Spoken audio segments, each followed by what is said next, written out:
peut-être qu'il y aura une chose que l'on voit aujourd'hui, c'est que les gens sont bienveillants, les gens se disent bonjour, on est un peu plus solidaires. Et puis que finalement, ce Covid-19 dont on nous dit qu'il y aura une deuxième, une troisième vague, mais qu'il n'y en ait eu qu'une et que ce soit la dernière. Déjà, quand on va retrouver le vaccin, je sais pas, mais je vais certainement faire un feu d'artifice devant le Saint-Aubin pour fêter ça. Je pense ça va être... Je pense déjà à ça, mais ça va être la folie, là. Ouais, un peu comme la fin de la Deuxième Guerre mondiale. La fin de la Deuxième Guerre mondiale, la victoire des Français en Coupe du Monde de foot, un truc un peu délirant, vous pouvez vous déplacer, vous ne mourrez plus. Quand on pourra recirculer librement, et puis, comment dirais-je, quand la vie reprendra comme avant, je pense que on se sentira tous pousser des ailes et ça sera un moment, à mon avis, festif. Mais moi, je pensais que ce jour-là, il arriverait en une journée, en fait. Et, sauf qu'il n'arrivera pas en une journée, on l'a bien compris maintenant. À mon avis, ça va mettre de longs mois, ça va être progressif. Ils vont desserrer l'étau progressivement. Et ça y est, maintenant, on a compris qu'il fallait prendre notre mal en patience. On était déjà très patient au printemps.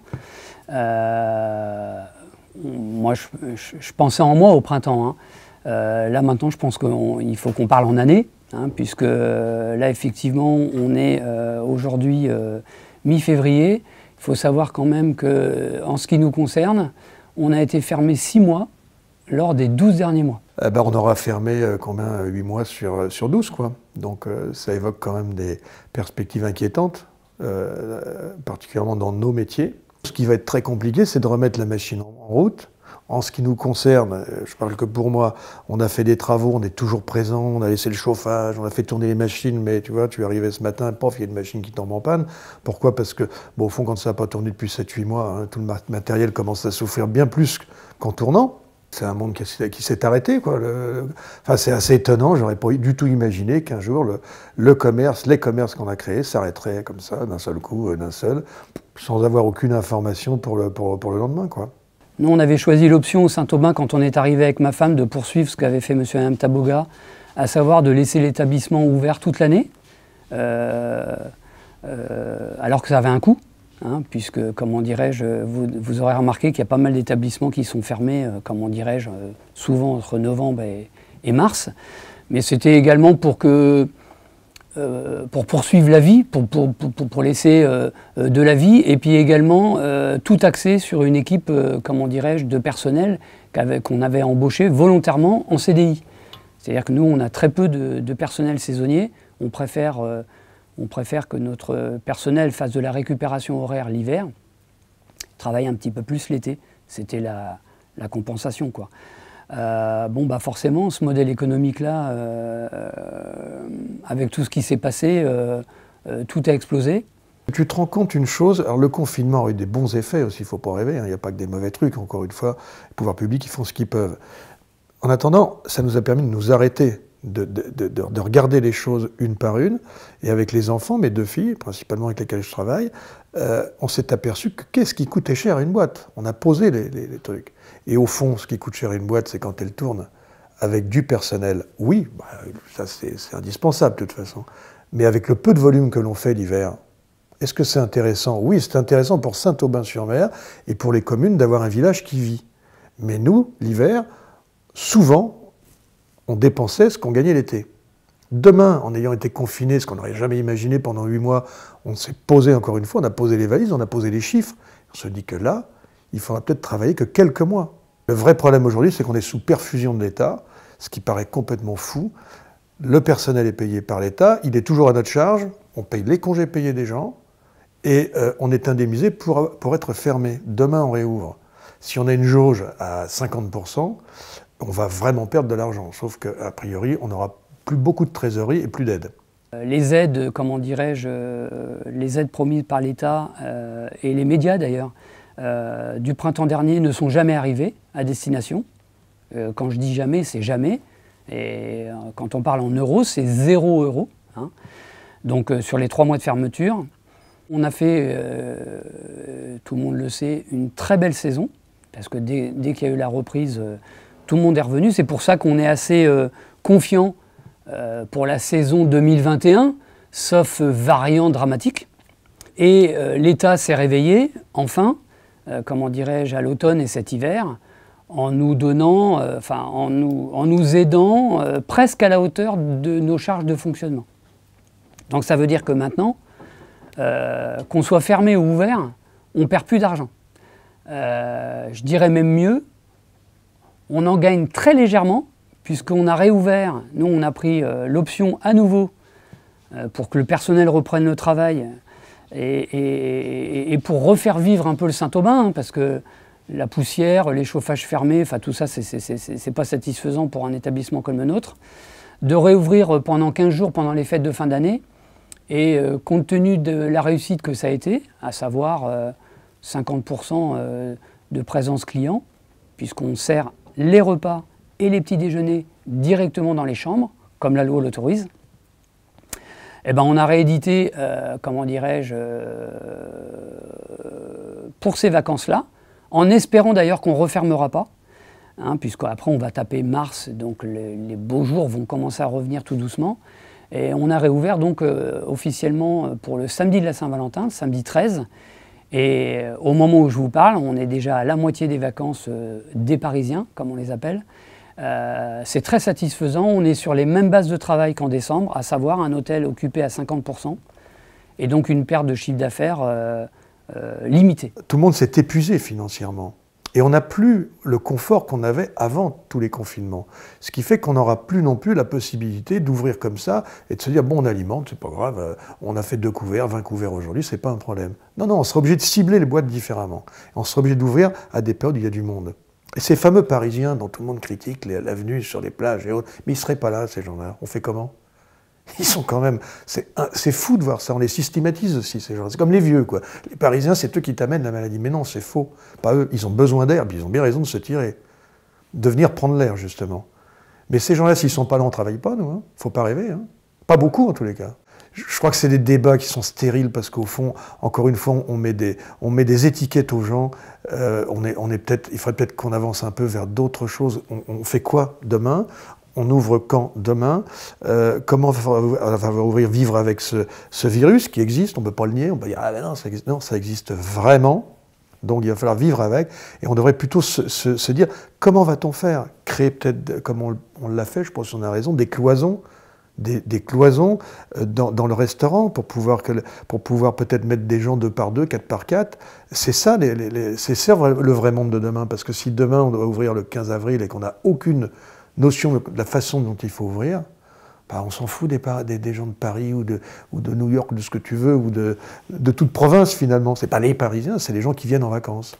Bah oui, mais on a voulu être station de balnéaire, donc c'est un peu normal. Les petits salaires ont presque l'intégralité de leur salaire. Comment dirais-je, les moyens salaires ont 85% de leur salaire et les hauts salaires ont 80% de leur salaire.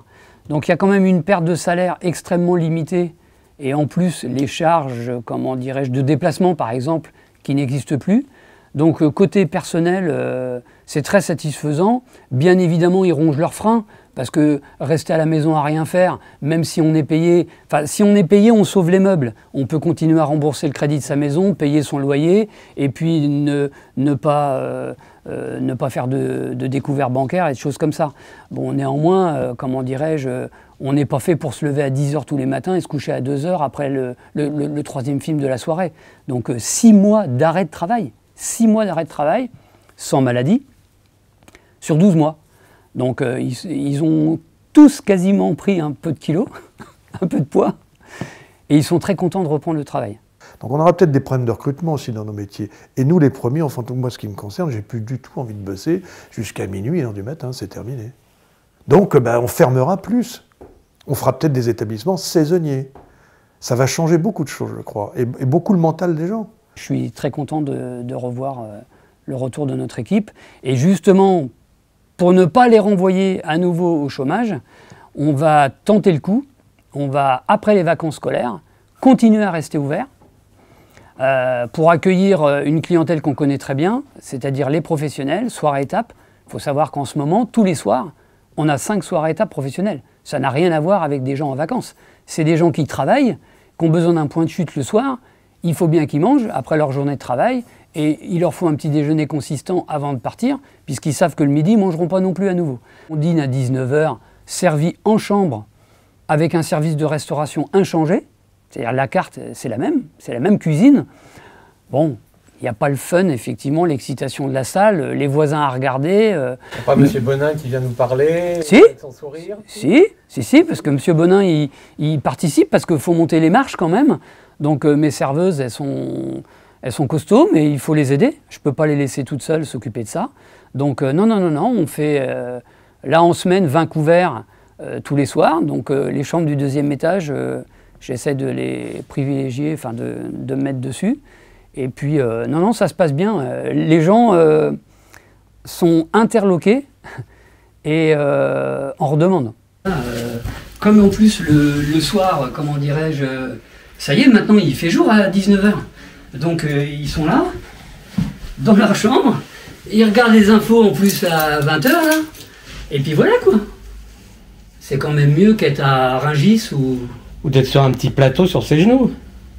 Alors sinon, c'était effectivement la version plateau repas, mais on s'y refusait. Ça nous permet de continuer à travailler, parce que les gens, sans le repas, on en aurait eu, hein, Alors, par contre, on aurait eu les boîtes de pizza là, les chips ici, et moi je tenais pas, je tenais pas à ce qu'on abîme les chambres avec le saucisson, le coup de couteau sur la table. Parce qu'en fait, c'était ça qu'ils attendaient, savoir s'ils allaient manger correctement. Et non pas le plateau repas, avec entrée, plat, dessert. C'est-à-dire que quand on attaque le plat, il est déjà froid, quoi. Non, nous on fait entrée, débarrassage, plat, débarrassage, dessert. Comme au restaurant. Le passeport vaccinal dont on parle, ils veulent nous emmener d'ailleurs, parce qu'ils en parlent plus, on ne sait pas, machin, etc. Quel est le commerçant qui va vérifier? Et puis, moi, c'est pas mon boulot, quoi. Moi, les gens viennent, moi, je ne marche pas là-dedans, quoi. Mais encore une fois, pour le Covid, pourquoi pas pour autre chose. Donc, on va très loin. Après, on va vraiment dans l'atteinte à la liberté des gens, quoi. Enfin, on en est là, pour moi. Nos gouvernants sont, sont surconseillés. Les conseillers sont jamais d'accord entre eux. Les professionnels de santé, qui ont fait des études pour ça. Je suis politique, on me donne 2 avis différents. Eh ben, un jour, il m'a dit que très compliqué. Là, je vois bien que ça fuse de toutes parts. 2022 arrive vitesse grand V, donc tout le monde donne son avis. Moi, si j'étais aux commandes, à mon avis, je ne serais pas meilleur. De toute façon, on voit que le modèle économique allemand, c'est toujours eux qui montrent l'exemple. En termes de vaccination, on est à peu près dans les mêmes chiffres. Ce que je veux pas, c'est être le bonnet d'âne de l'Europe, quoi. Bon, les Anglais, ils sont plus européens. Ils ont choisi de vivre leur vie à part. Ils ont bien anticipé le coup, faut être honnête. Ils ont été très doués là-dessus, très forts là-dessus. Mais parallèlement, leur population ne sait pas se tenir. Et leurs hôpitaux, alors là, n'en parlons pas, ils sont complètement à la ramasse par rapport aux nôtres. Donc notre modèle, il est quand même pas si mauvais que ça. Là, actuellement, tous les pays européens, sont quasiment reconfinés, d'accord? Pas la France. On est toujours sur un plateau. Bon, moi, je dis quand même que ça tient pas trop mal notre histoire. Et si on pouvait, pendant 15 jours, changer la gouvernance et voir ce que feraient les autres, je pense qu'on rigolerait pas mal quand même. Donc, laissons-les... Ils n'ont pas du tout intérêt qu'économiquement on sombre. Là, on prend des points d'ailleurs, on prend des points de PIB. Par rapport aux pays qui ont tout fermé économiquement, on récupère, à mon avis, un petit peu de notre retard. Je pense que c'est ça la compétition qui se fait actuellement entre les États. Ils ont compris qu'on ne peut pas tout mettre côté sanitaire. Il faut accepter d'avoir des morts ou d'avoir des gens isolés, les gens fragiles. Mais il faut laisser bosser ceux qui peuvent bosser. Parce que c'est ceux-là qui vont payer les écoles, les hôpitaux, les impôts, etc.